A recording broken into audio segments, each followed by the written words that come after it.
Now we're going to do her little bow and arrow, and this would be representative of all woods.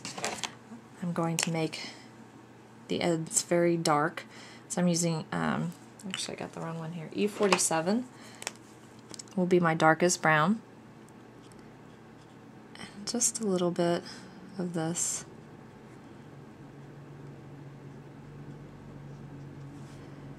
Kind of on the ends.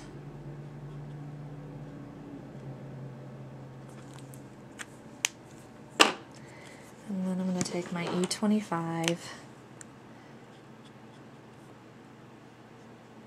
just feather that out just a bit. So I want to keep those ends dark. And then E53 is going to be my creamy brown. And I'm just using a bit, I'm just kind of feathering it out again. And then E41 is going to be my last tone that I use. And this is where I'm going to come in and really get these blended. Remembering to keep, we really want to keep a lot of light in this. Can you hear my dogs barking in the background? Isn't that nice? They're mad because I've locked them out of my craft room.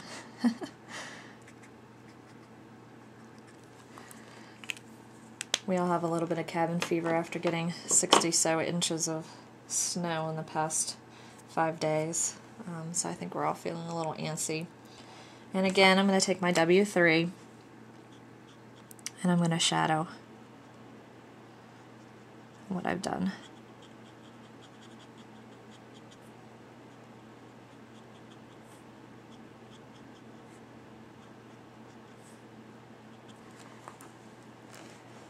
You can really see, one thing that I love about the coloring that the Scandinavian artists do is there's so much contrast and light. Excuse me. They have the dark, but there's a lot of light in their images, and you know, it's very easy to do. You don't have to use as many colors, and the blending is very easy, but it is very, very pretty way of coloring.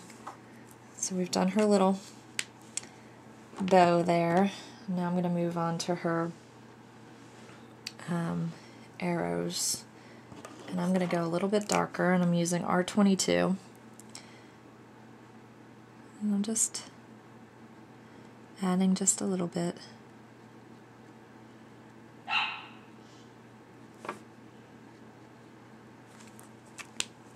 I'm going to take my R20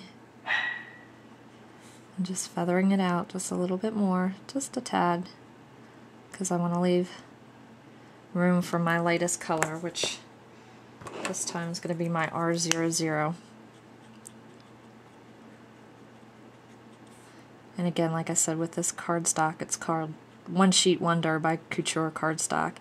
With the ink staying wet longer, it's so much easier to blend. I just love it.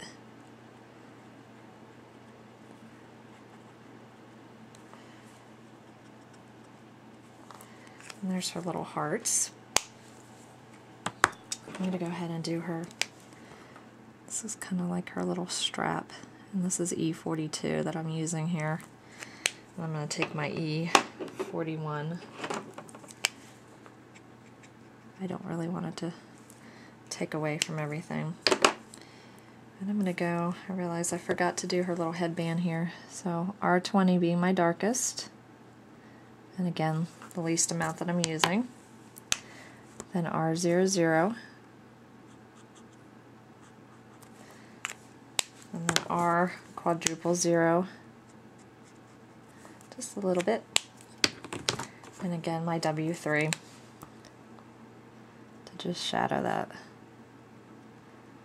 Go in here on her hair just a little bit more too.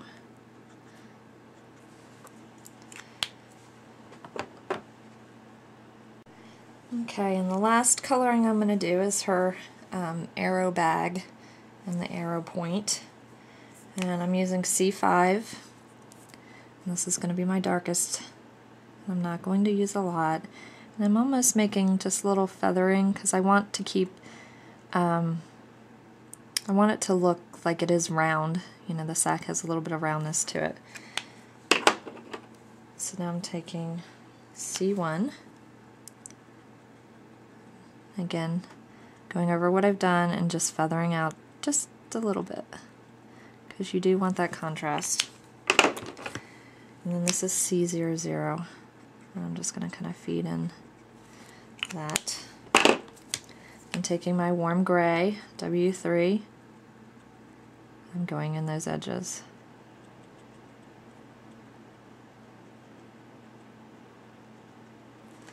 I think I'm going to go back with my C1.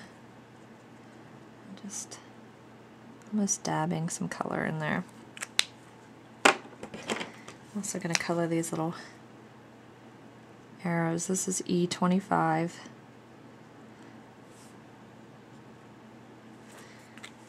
And then I'm going to take, let's see, E31, which I had used on her hair.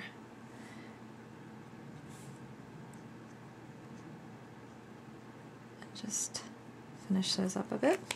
I'll do her little arrow point. C5 again. C1. And I'm not going to use another color. I'm just blending with my C1 and out. And then I'm going to take my W3 and going back over what I did, including the hearts, and just adding a little bit of this warm gray to the ends, those darkest points. Go in here a little bit more. And again, you can keep going in and adding till you like what you've done, but that's how I would color her. And as you can see, pretty close match, and both of these were done with Copics. But this is a great way to use your Copics in a different coloring manner, and if you're intrigued by the Distress Inks like I am, but you don't want to invest in the Distress Inks or take the time to learn something like the Distress Inks, you can use your Copics to get the same kind of effect.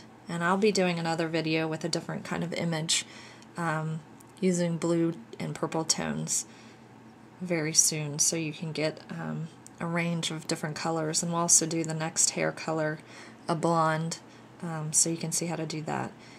But again, W3 is really your friend for making those edges shadowed and vintage. And keep to the lighter colors in your Copics, and you'll be able to do it.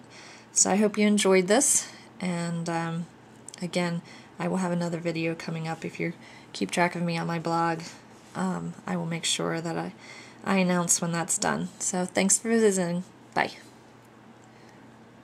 Thanks for visiting. Bye.